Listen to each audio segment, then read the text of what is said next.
Kama mnavyojua, leo ni siku muhimu ya uteuzi wa wagombea kwa ajili ya uchaguzi wa serikali za mitaa kwa mujibu wa kanuni ya 18 ya tangazo la serikali namba 571, 573, 574 pamoja na kanuni ya 17 ya tangazo la serikali namba 572, yote ya tarehe 12 mwezi Julai mwaka 2024.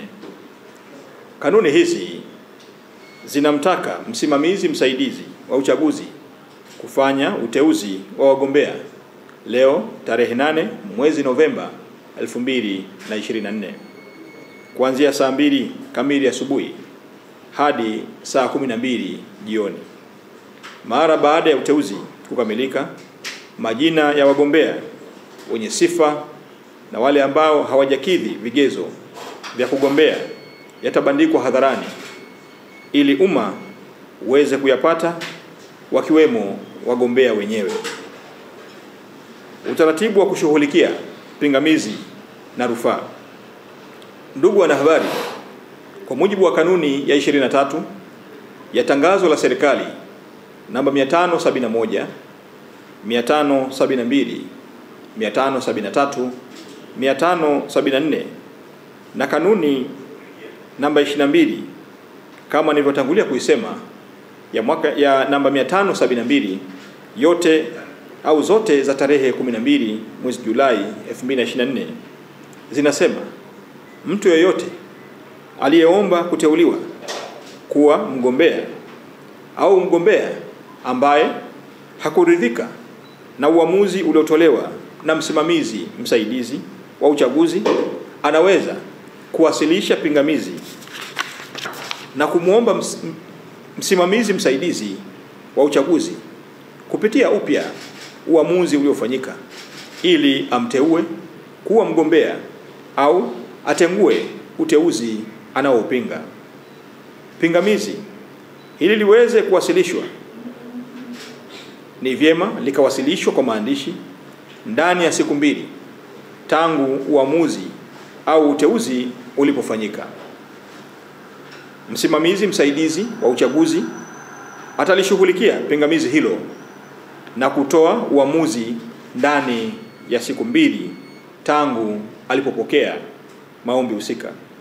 Hivyo, kwa mujibu wa kanuni hizi, kuanzia leo tarehe 8 na kesho tarehe 9 Novemba 2024, kwa mgombea yoyote ambaye hataridhika na uamuzi wa wasimamizi wasaidizi wa uchaguzi kuhusu uteuzi, anapaswa kutumia nafasi ya siku hizi 2 ili malalamiko yake yaweze kufanyiwa kazi kwa mujibu wa kanuni hizi. Iwapo mgombea hataridhika na uamuzi wa msimamizi msaidizi wa uchaguzi juu ya pingamizi lake, anayo haki ya kukata rufaa kwenye kamati ya rufaa ndani ya muda usiozidi siku 4 baada ya uamuzi huo kutolewa. Majina yake rufaa ziwasilishwe kuanzia tarehe 10 hadi 13 mwezi Novemba 2024 kwa kamati za rufaa. Msisitizo kwa wagombea. Ndugu wanahabari, napenda kuwakumbusha kwamba uchaguzi wa serikali za mitaa unaongozwa na sheria, unaongozwa na kanuni, unaongozwa na taratibu, unaongozwa na miongozo mbalimbali iliyotolewa. Na wakumbusha pia kwamba uchaguzi huu ni sheria. Hivyo kwa mtu yeyote ambaye ana malalamiko, basi ni vyema akajikita katika kufuata sheria, kufuata kanuni, kwani kanuni zetu na sheria zetu hazijaacha ombwe kutokana na jambo lolote linaloweza kuibuka kutokana na uchaguzi huu. Natoa wito kwa wagombea wote ambao hawataridhika na uamuzi uliotolewa na msimamizi msaidizi wa uchaguzi kuhakikisha wanawasilisha pingamizi lao kwa njia sahihi na kwa wakati ndani ya muda uliowekwa kwa mujibu wa sheria. Ni muhimu wagombea wote wafuate taratibu za kisheria na kuhakikisha malalamiko yao yanawasilishwa katika sehemu sahihi kwa mujibu wa kanuni za uchaguzi.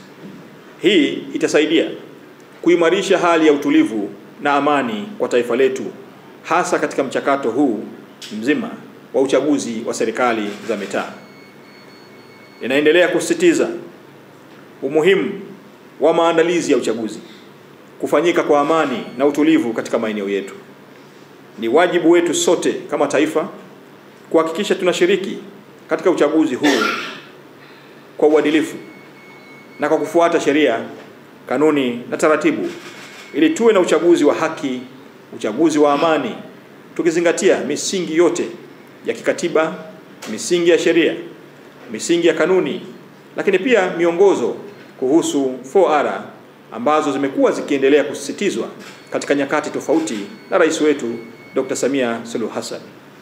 Niendelee kwa kupongeza wagombea wote wa vyama vyote waliojitokeza katika maeneo mbalimbali nchini na wadau wengine, kwani mpaka sasa zoezi hili linakwenda vizuri. Ni waombe na kuendelea kuwasisitiza kwa yoyote mwenye changamoto kufuata sheria, kufuata taratibu, kwani sheria zetu, kanuni za uchaguzi ni rafiki na ambazo zimetoa miongozo nini cha kufanya pale ambapo kuna changamoto mbalimbali zinazoweza kuibuka katika maeneo yetu kutokana na uchaguzi huu unaoendelea. Ninawashukuru Watanzania na niwatakie kila laheri katika hatua hizi ambazo tumezifikia. Ninawakumbusha tena kwamba tunazo siku 2 za kuendelea kupokea malalamiko, kuendelea kupokea changamoto mbalimbali kupitia taratibu ambazo wagombea wenyewe wale ambao wataenguliwa kuzifuata. Na niwaelekeze wasimamizi wasaidizi katika maeneo yote kuhakikisha kwamba wanatenda haki na kuzingatia misingi ya 4R kama ambavyo kanuni zetu na taratibu zetu zimetoa miongozo sahihi kabisa ya nini cha kufuata iwapo kuna changamoto ya kuitatua. Nawatakia kila laheri katika mchakato tulionao sasa wa kupitia mapingamizi, mchakato tulionao sasa wa kuorodhesha majina ya wale walioteuliwa, na kwa wale ambao wenye mapingamizi wakati ni sasa. Sipo siku 2 wajitokeze kwa wingi ili kuona kama hukuridhika na maamuzi, basi nafasi unayo ya kukata rufaa, na taifa letu linaongozwa na sheria, linaongozwa na kanuni na taratibu na miongozo mbalimbali ya kisheria. Asanteni sana.